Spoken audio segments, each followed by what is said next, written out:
Heart beat scan ఒక్క second లోనే world class 640 slide CT scan ఇప్పుడు మీ విస్టా ఇమేజింగ్ బంజారా హిల్స్ లో.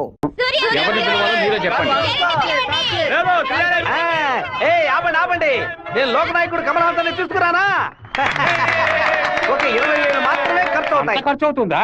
హైదరాబాద్ నుంచి తిరుపతికి ఫ్లైట్ లో రావాలి. ఆయన రాగానే కూల్ డ్రింక్లు ఇవ్వాలి, మర్యాదలు చేయాలి. ఇదిగోనయ్యా 10,000 అడ్వాన్స్ తీసుకో. మీకు క్షత్రియపుత్రుడు కమల్ హాసన్ కావాలా, దశావతారం కమల్ హాసన్ కావాలా? ఏ కమల్ హాసన్ కావాలో కరెక్ట్ గా చెప్పండి బాబు. ఆయన వస్తేనే మా గర్వమయ్యా, ఆయన ఎలా వస్తేనే రమ్మనయ్యా. కమల్ హాసన్ లోపలే ఉన్నారు. దిగండి అన్న, దిగండి దిగండి, స్టేజ్ మీదకి వెళ్దాం. లోకనాయకుడా నీ వెంటే ఉంది లోకం, నీకోసం ఆగున కాలం. లోకనాయకుడా లోకనాయకుడా, మీరందరూ ఎదురు చూస్తున్నా లోకనాయకుడు కమల్ హాసన్ మీకోసం ఒక పాట పాడబోతున్నాడు. పాడు కమలన్నా. తల్లివి నీవే, తండ్రివి నీవే, ఎంత అద్భుతంగా పాడుతున్నాడు. ఆదరించే దైవం నీవే, ఎంత బ్రహ్మాండంగా పాడుతున్నాడు. కమల్ హాసన్ తీసుకొస్తా అని చెప్పి కామెడీకి చిన్నపిల్లని తీసుకొచ్చావంటే? ఏమయ్యా, చిన్నప్పుడు కమల్ హాసన్ ఇలాగే ఉండేవాడయ్యా. నమస్కారం. మాతో ఆ రోజు మిమ్మల్ని అడిగాను కదా, క్షత్రియపుత్రుడు కమల్ హాసన్ కావాలా, దశావతారం కమల్ హాసన్ కావాలా అని. ఎవరైనా పర్వాలేదని మీరే కదా చెప్పారు. ఇప్పుడేమిటంటే మాట మారుస్తున్నారు. మేము వేసిన వేటిలో కమల్ హాసన్ గా మారుతావు రే.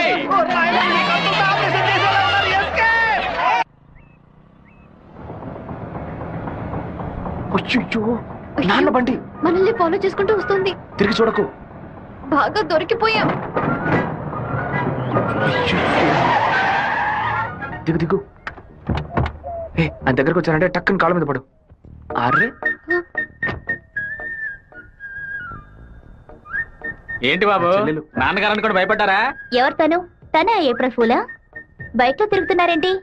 ఎవరు చూడరానా? లేదు, ఇవాళే ఫస్ట్ టైం. లవ్ వర్కౌట్ కాకముందు విపరీతంగా బాధపడ్డావు, వర్కౌట్ అయిన తర్వాత నాకు చెప్పనే లేదు. అన్నీ నేనే తెలుసుకోవాలి. సో స్వీట్, నేను భయపడిపోయాను తెలుసా. నువ్వెంత స్వీట్ అయితే మీ వాళ్ళకి ఎంత స్వీట్ గా ఉంటారో. రేపే మీ ఇంటికి వస్తున్నాను, సూపర్ గా వచ్చి దిగుతాను చూడు.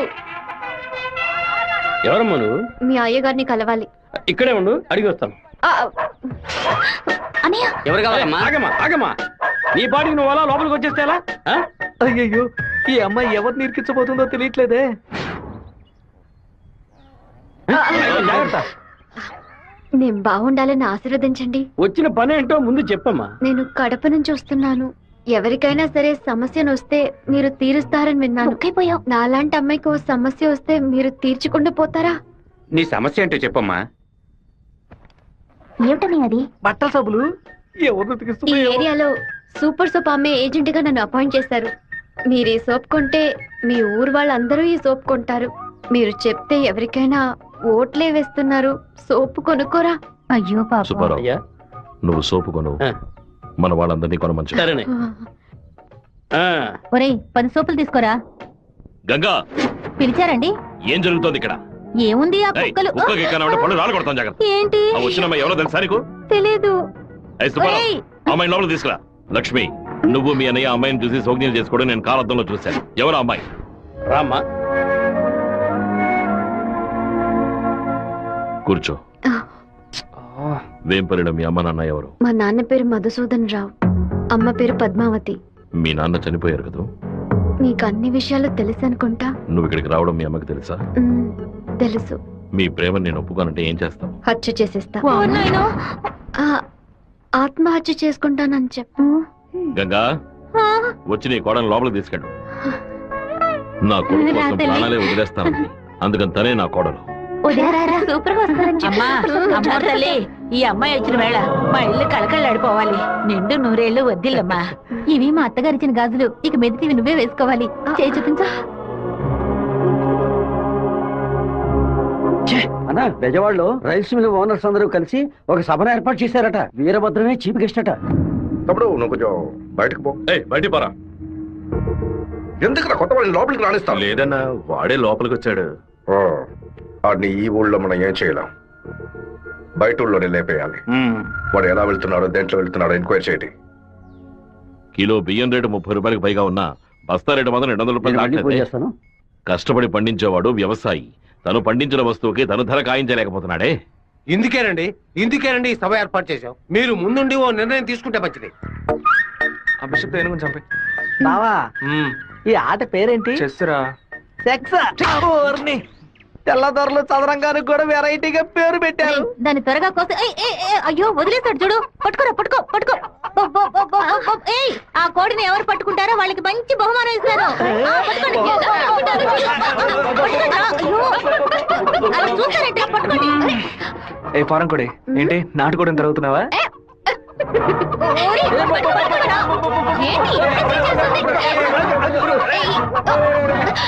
ఏం చేస్తున్నాడు వీడు? ఏంటి నన్ను పట్టుకుంటున్నా? నాకు నచ్చిన కోడిని నేను పట్టుకోగలను. అరే బావా అయ్యగారు పైన ఉన్నారు, కోడిని చూసి పట్టుకో. సరే. నాకు ఒక్క కోడి కూడా దొరకలేదు. పట్టుకోండి పట్టుకోండి. ఇదిగో, నువ్వే పట్టుకున్నానని చెప్పు. వెళ్ళు. చూసారంట్రా నా కోడలి వాళ్ళ కోడిని పట్టుకుంది. దీని గుండెకాయ వేపుడు చేసి వాళ్ళ నీకే పెడతాను. ఇదే నేను ఇచ్చే బహుమతి. ఏమైంది? ఎందుకు ఏడుస్తున్నావు? ఆ కోడిని వదిలేయమని చెప్పు ప్లీజ్. దీనికని ఏడుపు? నా చేతులతో నేనే పట్టించాను, బాధగా ఉంది. ఏ ముచ్చాలరావు, అయ్యా ఆ కోడిని వదిలేసాయి. అది అమ్మగారు. లక్ష్మి, మీ అమ్మకి చెప్పి ఈ రోజుకి పప్పుచారు పెట్టమని చెప్పు. నాలుగేం చచ్చిపో. అలాగే చెప్తాను. ఏంటి నేను లోపల వెయిట్ చేస్తుంటే ఇక్కడ దిక్కులు చూస్తున్నా? మీరు 2 ఏళ్ల తర్వాత బాంబే నుంచి వచ్చారు కదా, అందుకని మా అన్న తమ్ముడు మా కుటుంబ సభ్యులంతా మిమ్మల్ని చూడడానికి వస్తున్నారు. అక్క, ఇదిగో నీ సైకిల్. ఏంటి మా సైకిల్? ఓవర్ ఆయిల్ చేసి నీ మొగుడు ఇంట్లో పెట్టమని చెప్పాడు. కూడా నేను ఎప్పుడు వదిలేంరా నీ దగ్గర సైకిల్? అయ్యో మీరు కాదన్నా, ఈ అక్క మొగుడు. ఇంతకీ నువ్వెవరు? ఈ తమ్ముడివా? ఏంట్రా వాగుతున్నావు? 6వ నెంబర్ ఇల్లు ఇదే కదా? అవును. ఈ ఊరు పేరు కళ్యాణ దుర్గమే కదా? అవును. అయితే ఇది మీ సైకిలే. ఇంటికి తీసుకొచ్చి వదల మంది నీ మొగుడే. ఏంటి నేను లేని టైంలో వ్యాపారం చేస్తున్నావా? చేసిందంతా చేసి నటిస్తున్నావా? వీడి పేరు ఆడకుండా వచ్చేసామే. ఏమండే వినాయకుడి గుడి వీధి ఇదేనా? కాదు, ఆయన తమ్ముడు కుమారస్వామి ఇది. ఊరు నాయను తప్ప డ్రెస్ లో సైకిల్ ఇచ్చొచ్చానే. ఎంత ధైర్యం ఉంటే పని చేస్తావే? తెలియని ఎందుకు కొడుతున్నావు?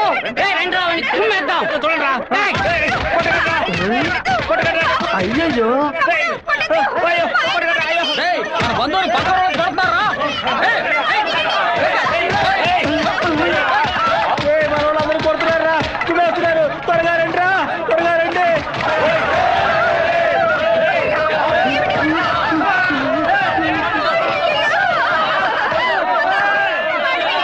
మన వాళ్ళందరూ రండిరా, వాళ్ళ గుమ్ము గుమ్ముదాం. ఏం జరగబోతుందో తెలియట్లేదే.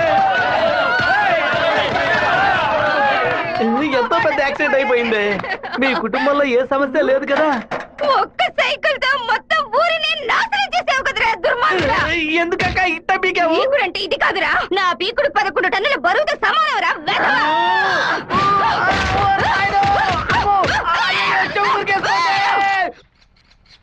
వాడిని మన జిల్లాలో లేపేయకూడదు. కడప దగ్గర ఓ లారీని ఏర్పాటు చేయండి.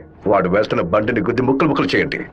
ఏ గ్రూప్ చేస్తుంది? నంద్యాల వెంకట్రావు గ్రూప్ అన్న. పని పూర్తి అయితే ఒక ఏరియా ఇస్తానని చెప్పు. సంపాదించుకోవాలి. అలాగేనా? చెప్పోయా. విషయం ఏమిటో తెలియదు, ఇక్కడ చాలా హడావుడిగా ఉంది. అయ్యగారు బెదవాడ వెళ్ళటం వీడికి తెలిసింది అనుకుంటాను. నాన్న వెళ్ళే తీరాలా? క్యాన్సిల్ చేయలేవా? ఇన్విటేషన్ లో చీఫ్ గెస్ట్ గా నాన్న పేరు వేశారు, ఖచ్చితంగా వెళ్ళే తీరాలి. ఏంటి విషయం? ఏం లేదన్నా, మంత్రి ఏదో ప్లాన్ చేస్తున్నట్టున్నాడు. మీరు కార్లో వెళ్ళదు, ట్రైన్లో వెళ్ళండి. బెజవాడికి ట్రైన్? సరే అలాగే.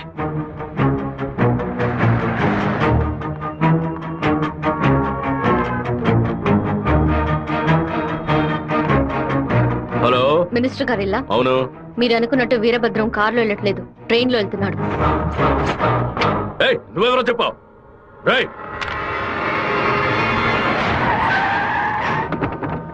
నాన్న రాత్రి మీటింగ్ అవగానే వెంటనే బయలుదేరదు, రేపు ఉదయం బయలుదేరండి. నేను అయ్యప్ప రైస్ మిల్ ఓనర్ తో మాట్లాడాను, వాళ్ళ ఇంట్లోనే మీరు ఉండొచ్చు. సరే. వీరభద్రం ట్రైన్ లోనే వెళ్తున్నాడన్నా. అయితే మనం వాళ్ళని వేముల స్టేషన్ లో ఎక్కమనం. కడపలో వాడు దిగిన వెంటనే జనాల్లో కలిసిపోయి గత్తిని వేషం పూసి కొచ్చేయమనం. మనసు ఎందుకు అదోలా ఉందిరా, మనం కూడా ట్రైన్ లో వెళ్దాం. కనీసం 20 నుంచి 25 కోట్లైన వాడి మీద పడాలి. ఆంధ్రాలో జరిగిన మర్డర్ లో ఇదే భయంకరమైన మర్డర్ గా ఉండాలి. హలో, నేను నాన్నతో బెజవాడ వెళ్తున్నాను, రేపు ఉదయం వస్తాను. అది చెప్పడానికి ఫోన్ చేశాను.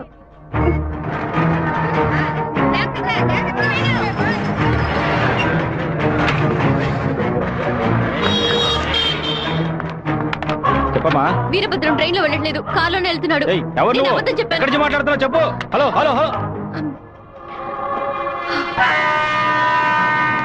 రే శివ, వాళ్ళు రాజశేఖర మనుషులు రా. ఎక్కండి రా. నువ్వు వెళ్ళి వాళ్ళు ఏ కోచ్లో ఎక్కుతున్నారో చూడు. నాన్న ట్రైన్లో వెళ్తున్న విషయం వాళ్ళకెలా తెలిసింది? నువ్వు వెళ్ళి చివరి కోచ్ ముందు కోచ్లో ఉండు. ఇటువైపు ఎవరు వచ్చినా నాకు వెంటనే అలాగే వెళ్ళు. ఆ వీరభద్ర ఏ కోచ్లో ఉన్నాడో వెళ్ళి చూసిరా. వెళ్ళనా?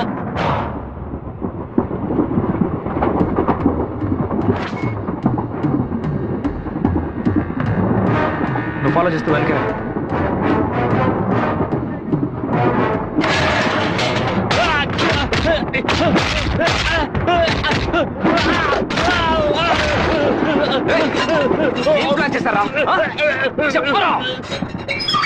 కడప స్టేషన్ లో ఏదో ప్లాన్ చేసినట్టున్నారా? మీరు వెళ్ళి నాన్న కోచ్లోనే ఉండండి. రాజంపేట స్టేషన్ రాగానే నాన్న దిగమని చెప్పండి. ముద్దు కృష్ణ అంతా చెప్పి కారు పంపించమంటాను. అక్కడి నుంచి నాన్న కారులోనే అలా వెళ్ళమని. వెళ్ళినవాడు రాలేదేట్రా? ఫోన్ చేయి. చెప్పు బాబు. మీరు పని చేసి పెట్టాలన్నా. నేనేం చేయాలి బాబు? వెంటనే 2 బళ్ళలో మనుషులు పంపించండి. కడప స్టేషన్ రాగానే జనంలో దూరి కత్తి తిప్పి పట్టుకుని మనం కొట్టే కొట్టుడికి శరీరంలో ప్రాణం మాత్రమే మిగలాలి. మిగతా పార్ట్స్ ఏమీ పని చేయకూడదు. అయ్యా నమస్కారం అయ్యా. కారు రెడీగా ఉంది. మీరు ఈ బండిలో ఎక్కడి మేము ఆ బండిలో వస్తాం. ఏ బండిలో వెళ్తున్నాడు? కాలేజ్ అన్నా. మన ప్లాన్ ప్రకారం ఆ కార్ను గుద్దేసేయండి. సరేనా అన్నాడు పొందిట్లేదన్నా. సరే రండి వెళ్దాం. రేయ్ వాడు మధ్యలో దిగిపోయారా? ఏం దిగుతున్నారా? వచ్చే స్టేషన్ లో దిగి వెనక్కి రండి రా.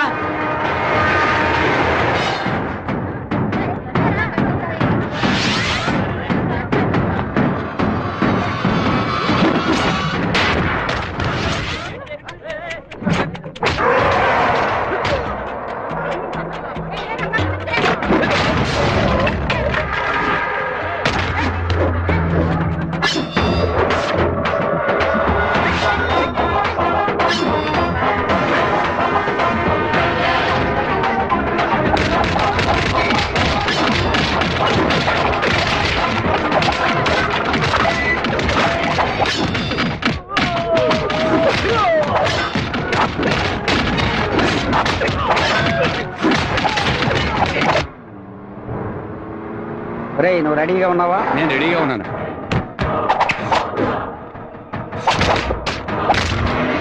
బండి హైవే మీదకి వచ్చింది, గుద్దు లేపే. సరే అన్న.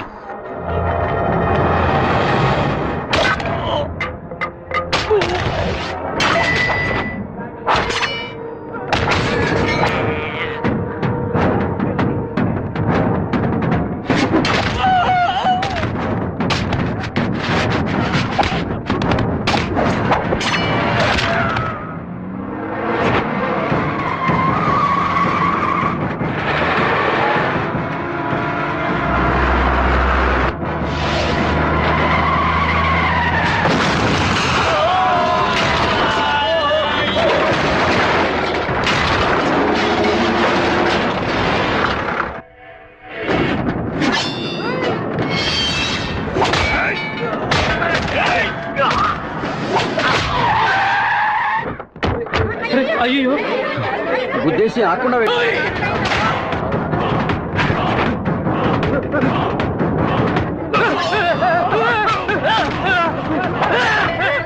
నేను అంబులెన్స్ అలాగే మినిస్టర్ లైన్ లో ఉన్నాడు. నీకు మాత్రమే పక్కన సెల్ నంబర్ దొరుకుతుందా? నీ నాన్నని కడప పక్కన లారీతో గుర్తించి లేపేశాం. పీస్ పీస్ అయి ఉంటాడు, వెళ్ళి ఏరుకో. వాడిని పూడ్చిన తర్వాత మీ అమ్మని చెల్లిని తీసుకొచ్చి కుటుంబంతో సహా నా కాళ్ళ మీద పడు. రారా!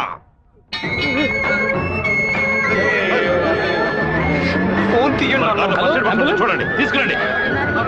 టార్గెట్ నుంచి 13 కిలోమీటర్. పోలీసు వస్తున్నారా? స్పీడ్గా వెళ్ళరా.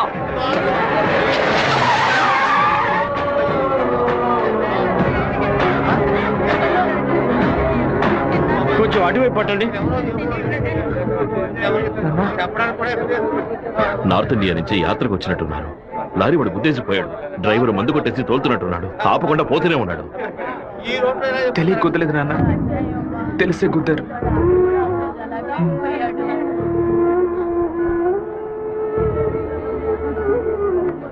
నా పరువు తీసావా? అమ్మని చెల్లిని తీసుకొచ్చి నా కాళ్ళ మీద పడుని ఛాలెంజ్ చేశాను. ఇప్పుడు నా పిల్లాన్ని తెమ్మని చెప్తాడు వాడు. అది కాదన్నా, మెరూన్ కలర్ కాల్ ఇస్తున్నారు. నల్లని అమ్మాయిని చూసి వాళ్ళ పెళ్ళామని దూకేస్తాడా? ఒరే, ఫోన్ చేసిన అమ్మాయి వాడి శత్రువా లేదా మనని కన్ఫ్యూజ్ చేయడానికి వాడు చేసిన ఏర్పాట్రా.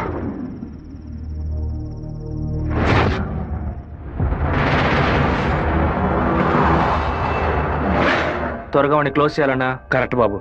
హైదరాబాద్ నుంచి కార్లోనే వచ్చాడు, మళ్ళీ కార్లోనే వెళ్తాడు. వెళ్ళేటప్పుడు కర్నూలు పైనుంచే వెళ్ళాలి. వాడి బ్యాడ్ టైం. అక్కడ ఇద్దరు అపోజిషన్ ఎమ్మెల్యేలే. నంద్యాల బైపాస్ రోడ్లో టేక్ డైవర్షన్ బోర్డు పెట్టి వాడిని రూట్ మళ్లించాలి. బాంబు పెట్టి వాడిని బ్రిడ్జ్తో పాటు లేపేయాలి. ఒకవేళ అక్కడ మిస్ అయితే జడ్చెల్ల చెరువు దగ్గర బైపాస్లో వాడిని లారీతో గుద్ది లేపేద్దాం. ఐడియా బాగుంది బాబు. ఒకవేళ వాడు ఫ్లైట్ లో వెళ్తే వెళ్లే రూట్లో బాక్రాపేట నందలూరికి మధ్య ఉన్న సింగు రోడ్డు చెరువు పక్కన ఉన్న మామిడి తోట దగ్గరగా బండి వెళ్తున్నప్పుడు మధ్య రూట్లో తాడి చెట్టు నరికి పడేస్తాం. వాడు భయంతో తోపులోకి పారిపోయే సమయంలో వాడిని నరికేసి అక్కడే పాతేస్తాం. ఒకవేళ వాడు ట్రైన్లో వెళ్తే నేను ఒక్కడనే చాలు. నువ్వు ఒక్కడివేనా? అనంతపూర్లో వాడు ఎక్కినప్పుడు 100 మంది జై కొడతారు. వేమల్లో 10 మంది భోజనం తెస్తారు. కడపలో 4 దండలేస్తారు. తిరుపతి రాగానే వాడి చెంచాగాళ్ళందరూ వెళ్ళి నిద్రపోతారు. వాడు ఒంటరిగానే పడుకుంటాడు. ఆ టైంలో దిండు మొహం మీద పెట్టి వాడిని చప్పుడు చేయకుండా చంపేసి శవంతో పాటు నదిలోకి దూకి నేను అక్కడి నుంచి ఎస్కేప్ అయిపోతాను. మరుసటి రోజు వాడి శవం నదిలో తేలుతుంది. ఏ రూట్లో వెళ్ళినా వాడి చావు ఖాయం. ఇదిగోనయ్యా కాఫీ.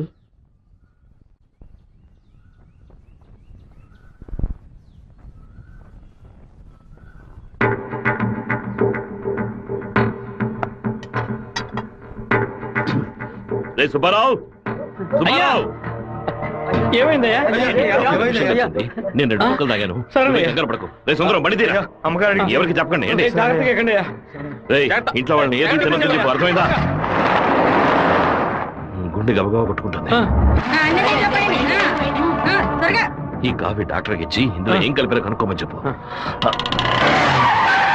డాక్టర్, మా అయ్యగారిని ఎలాగైనా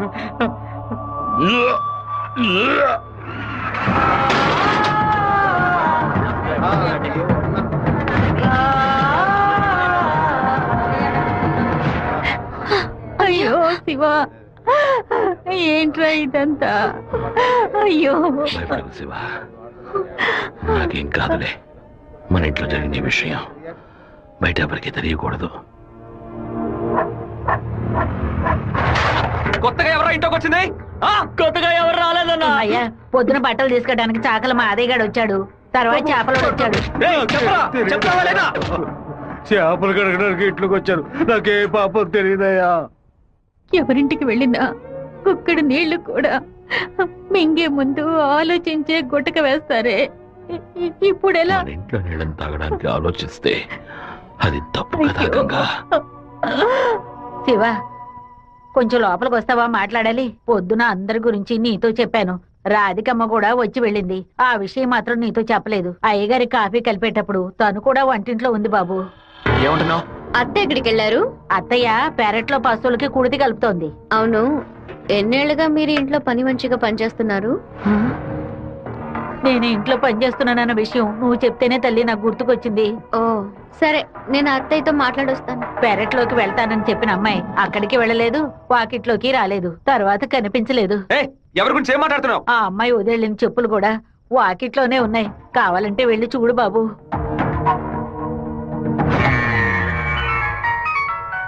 బాబు, చిన్న విషయం. అయ్యగారు ట్రైన్లో వెళ్ళే విషయాన్ని ఒక అమ్మాయి ఫోన్ చేసి చెప్పిందని ఇక్కడ ఉన్నవాళ్ళు అనుకుంటున్నారు.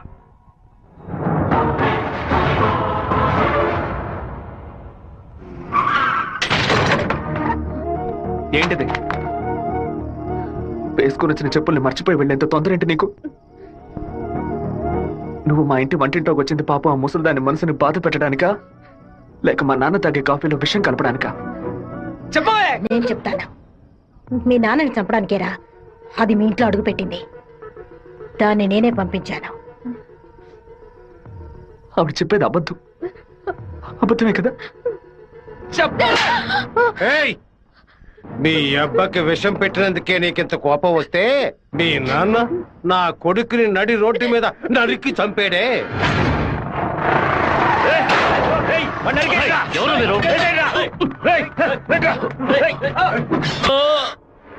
వాణ్ణి చంపి పారేయాలని ఆ రోజే నేను పగబట్టాను. కానీ మీ నాన్న పలుకుబడి అంతస్తు నన్ను ఆ పని చేయనీలేదు. ఒకరోజు నువ్వు మా అమ్మాయితో మాట్లాడుతూ నేను చూశాను. ఆ రోజే నిర్ణయించుకున్నాను, వాణ్ణి చంపడానికి ఇదే సరైన మార్గమని. పుట్టింది ఆడపిల్ల గనక దీని చేతికి విషం ఇచ్చి పంపాను. అదే మగపిల్లాడు గనక పుట్టుంటే వాడి చేతికి కత్తిచ్చి పంపేదాన్ని. వాళ్ళ నాన్నగారి జ్ఞాపకం నా కూతురికి రాకూడదని 10 ఏళ్లు దాన్ని ఇంటి నుంచి దూరంగా ఉంచాను. మా నాన్న నిజంగా హత్య చేసుంటారో లేదో నాకు తెలియదు. నీ పగ తీర్చుకోవడానికి నువ్వు ఇంకేం చెప్పానో మా ఇంట్లోకి వచ్చి ఉండొచ్చు. నా ప్రేమ తప్ప నీకు ఇంకేం దొరకలేదా?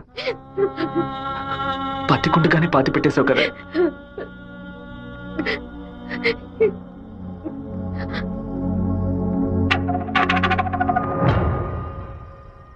మీరు మాట్లాడుకున్నదంతా నేను వింటూనే ఉన్నాను. నీ భర్త చావుకి నేను కారణం కాదమ్మా. నీ భర్త ఆశపడే ఎలక్షన్లో నించోలేదమ్మా. మన జాతి ఓట్లని విడదీయాలని రూలింగ్ పార్టీ వాళ్ళ దగ్గర 10 లక్షల రూపాయలు లంచంగా తీసుకున్నావే, నీకు సిగ్గులేదు? నేను డబ్బు తీసుకున్నట్టు మీకు ఇంకా నిజాన్ని కప్పిపుచ్చాలని చూడకు. మర్యాదగా నామినేషన్ వాపస్ తీసుకో, లేదా నీ మొండెమే మిగులుతుంది. నువ్వు మాణిక్యాన్ని లేపే. ఏమన్నావు అన్నా? అప్పుడే ఆ నింద వీరభద్రం మీద పడుతుంది. ఓట్లు రూటు మారతాయి. నేను ఈ హత్యని చెయ్యలేదని ఈ ఊరే నమ్ముతోంది. నువ్వు మాత్రం ఎందుకు నమ్మట్లేదు? నా కొడుకు నీ కూతుర్ని ప్రేమిస్తున్నానని తెలియగానే వెంటనే వచ్చి నీతో చెప్పాలనుకున్నాను. కానీ నీకు తెలిసే తన మా ఇంటికి వచ్చిందని చెప్పింది. అందుకనే నిజమంతా నీకు తెలుసనుకున్నానమ్మా. ఎవరో చెప్పిన మాట నమ్మి పాపం తన మనసులో ద్వేషాన్ని నాటి ఇప్పుడు ఇలా తలదించుకునేలా చేశావే. పెళ్లి చేసుకుని చల్లగా ఉండాల్సిన పిల్ల తన జీవితాన్ని నాశనం చేశావే.